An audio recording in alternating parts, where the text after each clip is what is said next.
Hi, my friends. This is exciting. I just got a box in the mail, and I'm going to open it.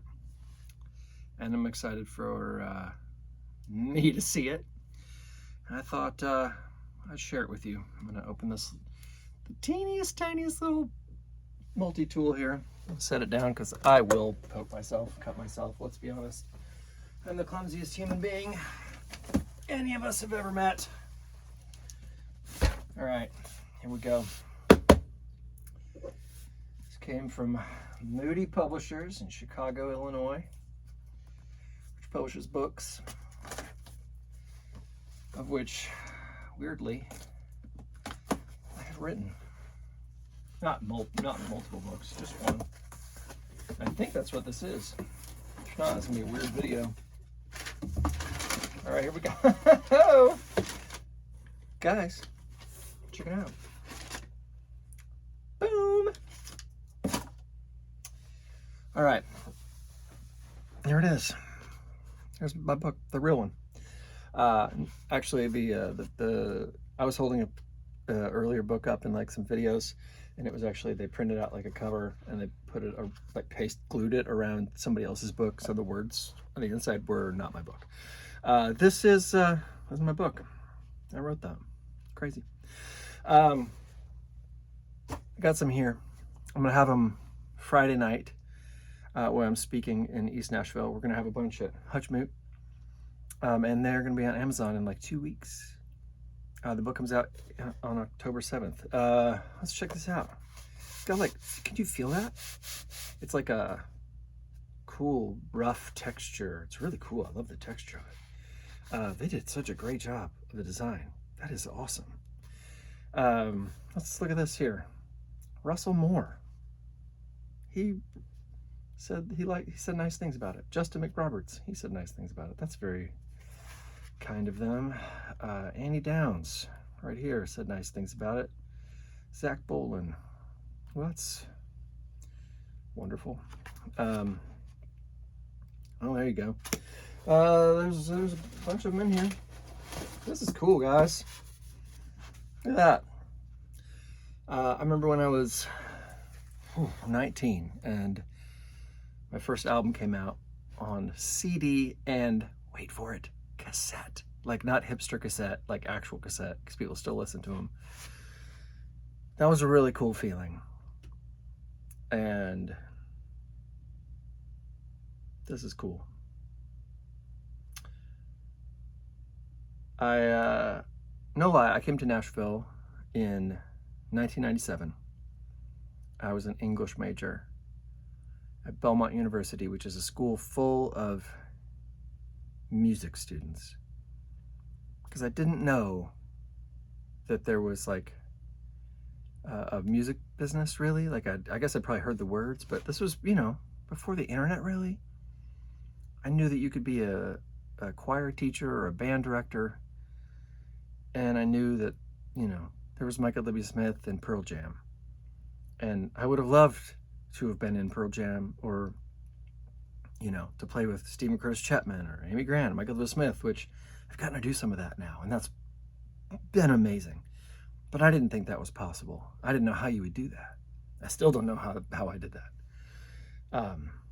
Friends, actually, is how you do that. And practice. Friends and practice. But I didn't know there was anything in the middle. I didn't know you could write songs and make a living and have a family and work at a company or produce records and have a studio in your house, all this kind of stuff. I didn't know you could do this. So I thought, well, I can't do that. And I don't want to be a band teacher. So I'll be an English teacher, because I had some great English teachers. And I loved books. And so I thought, maybe I'll try to write books. And it took 30 years. And maybe, in a couple books, I'll be good at it, because it took a couple records to be good at that. If I'm good, let me rephrase that. It took a couple records to start making records that I really loved, for my skill to catch up with my taste, to be able to make records that I wasn't just proud that I had made something, but that I was proud of and that I genuinely liked. The first couple records, there were things about it that I liked, but I knew it wasn't as good as the Joshua Tree, I'm not saying anything I've done is as good as the Joshua Tree, but you know what I'm saying? Like, you at some point you make something and you go, oh, that's me. That's as good as I can do. And that's a fully realized thing. And, I feel like I'm really proud of this. And I'm proud that I have done it. And I hope people love it. I hope you love it. I think there's a lot of good stuff in it. And I also hope that I can do, the third book and fourth book, I can be good at it. But I just did the audiobook down here. I spent about a week reading it aloud, and, there were a couple pages where I was like, ah. And then there were a couple pages I was like, yeah, it's good.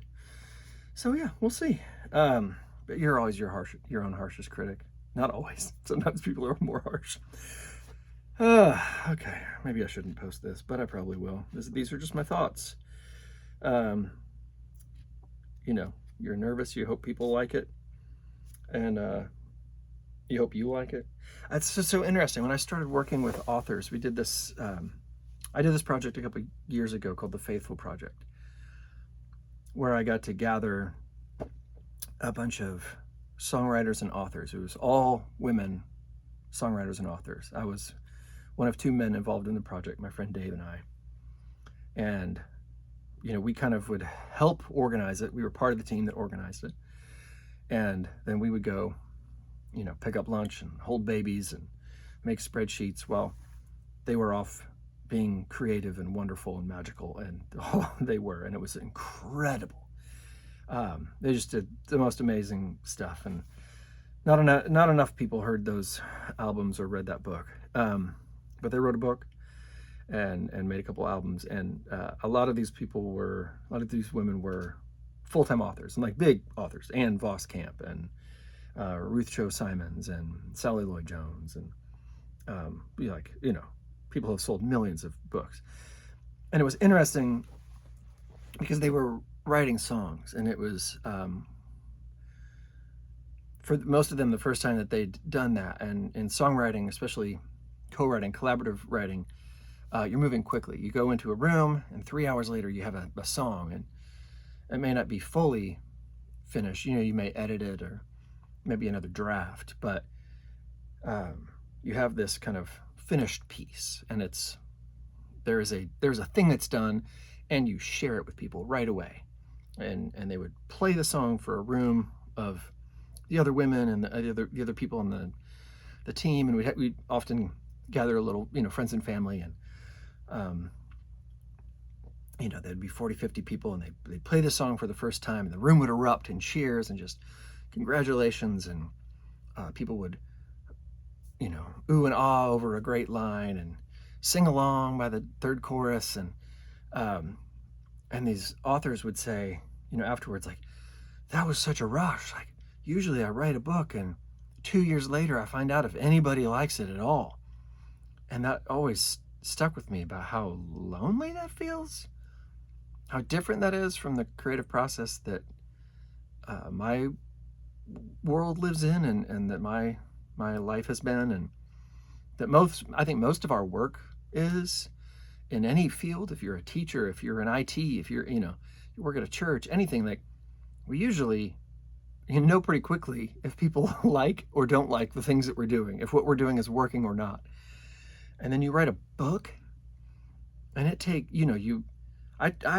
wrote the last page of this book, or I wrote the last sentence in mid-December of 2024, and it's now September of 2025. So it's been 9 months from when I finished it. But it was I think I started it in April. So 20 months since I wrote the first draft and kind of mapped it out. And the whole time going, is this even a good idea? In 2 weeks, we'll find out. We'll see. So there we go. Here's a box of books. And some of you have ordered it, and thank you. I hope you like it. I do. Hope my self-doubt tonight has not scared you off. If you don't like a chapter early on, there are better chapters later on. This is fun though. It smells like a book. That's so cool. So fun. All right. All right. Well, thanks guys. Thanks for hanging with me while I sort of go through the emotions here, and thank you, Moody, for letting me do this, believing in me. This is fun. All right, we got a lot to do, a lot to talk about, a lot of fun stuff coming. Oh, this is gonna be fun. All right. Here we go.